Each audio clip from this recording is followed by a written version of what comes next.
The State of Crypto is presented by Tron, connecting the world to the power of cryptocurrency. Sam Bankman-Fried will take the stand in his own defense. His team says his testimony could start as soon as today. Joining us now to discuss is Lowenstein Sandler partner, Rachel Maimin. Welcome to the show, Rachel. Thank you so much for having me. All right. You specialize in white-collar criminal defense and are a former AUSA in the Southern District of New York. And you've joined First Mover before, and you actually told us that you think that Sam Bankman-Fried should take the stand. Talk to us about what you're expecting. He's going to take the stand now. What do you think we're going to see? Well, that's the question of the hour. Are you going to see somebody who's been coached and respectful and listens to what his lawyers direct him to do? Or are you going to see someone who's basically gone rogue, which is essentially what he did, that ended up landing him in jail pre-trial? So it really depends on whether or not I think he listens to his lawyers. He didn't just go rogue. I'm sorry. I was just going to say he didn't just go rogue pre-trial. There were several instances when he spoke out, doing all these interviews after the charges started. And so, if you're an attorney, what are you doing? And can any of those statements be used against him now as he goes on trial? I can't think of a situation where any prior statement he's made cannot be used to cross-examine him, especially once he's opened the door by taking the stand. All of those statements are going to come back to either help or haunt him, or both. What do you think? Help or haunt? I think that it really depends on how his personality comes across. I think 90% of this is about personality and humanizing him as opposed to substance. So if he comes across in an arrogant way, then it's going to go poorly and the cross-examination is going to be brutal. It's going to be a brutal cross-examination no matter what. But if he appears to be someone who acts in good faith, which is essentially his defense, then I think that can go a long way towards convincing a jury, even in a case like this where there's overwhelming evidence. How likely is it in a case like this that the jury are accessing social media, are watching news shows like this? What do you think? I think there's very low likelihood. First of all, the jury is instructed every single day that they are not permitted to look at social media or at any other media coverage that's remotely related to it. And jurors tend to take their duties very seriously. If they don't, it often comes out because one juror will tell another and that juror will tell the judge. That's happened in the past to me and some of my colleagues. So these jurors take their jobs very seriously, and if Judge Kaplan is telling them don't watch TV, they won't watch TV.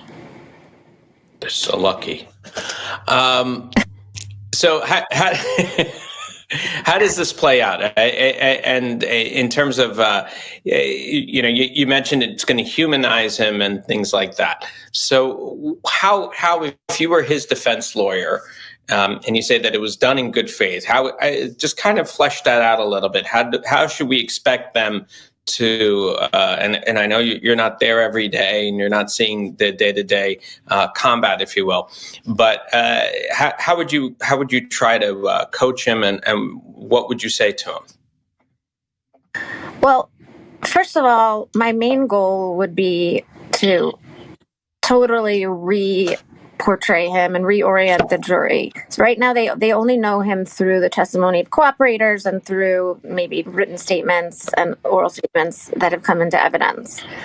I would go back to the beginning, talk about his life, him as a human being, get them to understand where he was coming from, and then I would instruct him to, in as simple and respectful and non-arrogant a way as possible, describe how he made mistakes, but didn't do them intentionally. He can't deny all of the offense conduct. It really has to do with, did he intend to defraud? And that's the sole purpose of his testimony. And does that actually work? I mean, have you ever seen somebody come up in their defense and totally change the juror's opinion of them or their public persona all of a sudden once they're on the stand? Well, juries can be surprising, so I wouldn't presume anything about what the jury currently thinks about him. I mean, having spoken to jurors before, you would be surprised about the impressions that defendants and lawyers make in the courtroom, even if they're trying to do otherwise. But I think it really, it depends on how he behaves. Is he respectful? He has to be respectful of both the government and his own lawyers. He should be probably somewhat remorseful, I would think, at what happened, because there's no doubt that there were investors harmed by what happened. The question is simply just, did he intend to do it? And yes, I've absolutely seen, including in my first trial ever, a jury, in the face of overwhelming evidence, acquit a defendant who cried on the stand and showed a lot of human emotion. And I'm fairly certain that had a big impact on things. Give us some insight here. How will the prosecution and defense be watching the jury? How will they be measuring sentiment? And how might they be adjusting their strategy, especially as Sam takes the stand?